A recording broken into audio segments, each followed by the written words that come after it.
Welcome to Cold Brew Finance's U.S. End-of-Day Technology Deep Dive for Wednesday, March 26, 2025. We'll be covering market moves in technology, communications and healthcare indexes, stocks, and ETFs. I'm your host, Ira Roth. Let's dive in. Tech-related indexes showed significant weakness today. The technology sector led declines, dropping 104.78 points to 4,149.92, down 2.4%. The Nasdaq Composite and Nasdaq 100 each fell about 2%, showing very strong negative trends. Market breadth was decidedly negative. In the Nasdaq Composite, decliners outpaced advancers by nearly 3-1, with 2,308 stocks down versus 863 up. The technology sector showed similar weakness, with 543 declines against 150 advances. Looking at returns, the technology sector is down nearly 10% year-to-date, while the Nasdaq Composite has fallen 7.3%.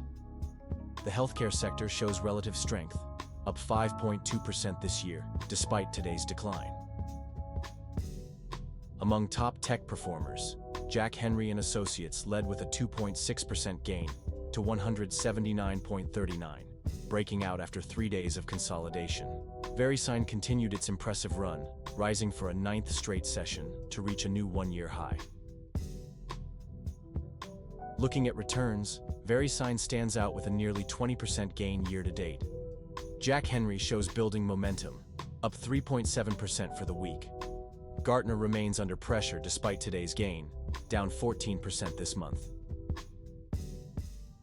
Among declining tech stocks, Supermicro Computer led losses, falling 8.8% to 37.4.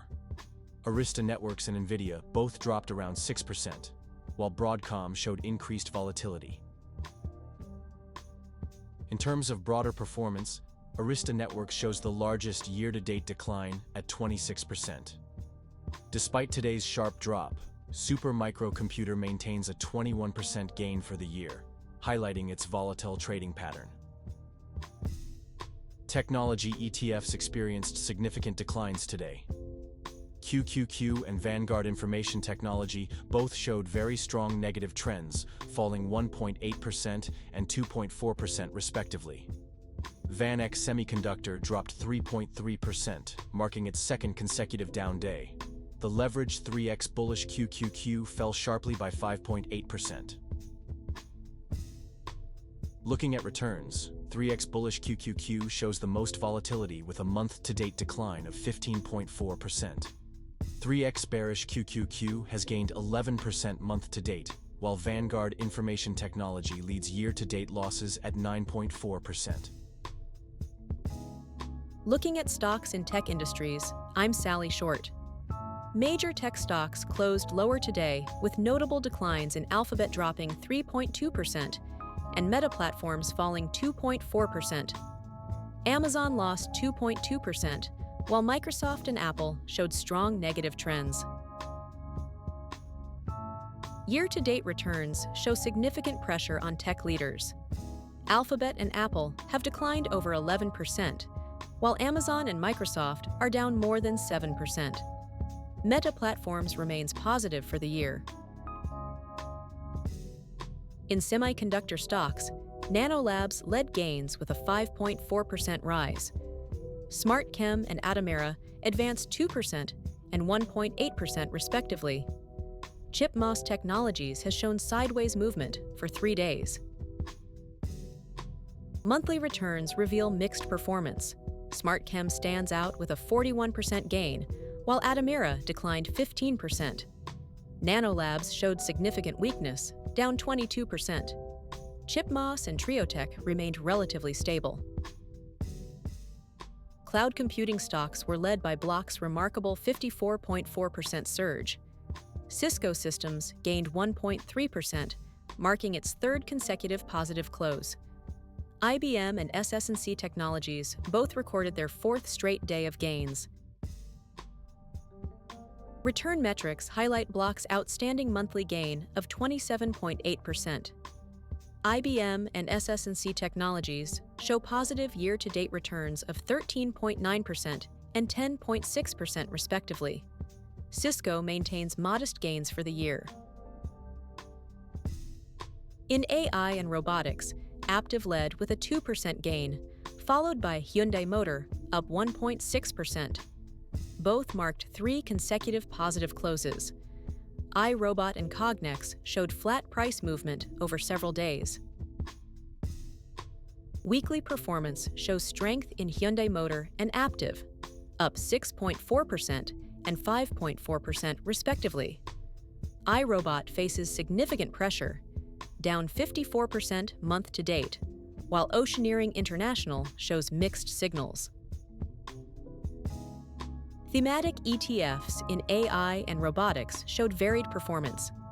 Robotics and Automation ETF and Nasdaq AI and Robotics ETF both declined 1.6%, with Robo breaking downward after a period of flat trading.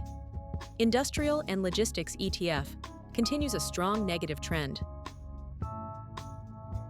The sector's week-to-date returns show mixed results. Automation ETF and Pacer US Cash Cows Growth ETF posted gains of 1.4% and 1.1% respectively. However, month-to-date returns remain negative across all funds, ranging from -2.4% to -3.9%.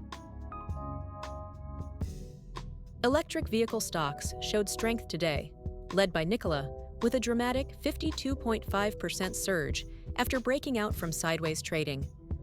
Faraday Future gained 5%, while BYD maintained its very strong positive trend.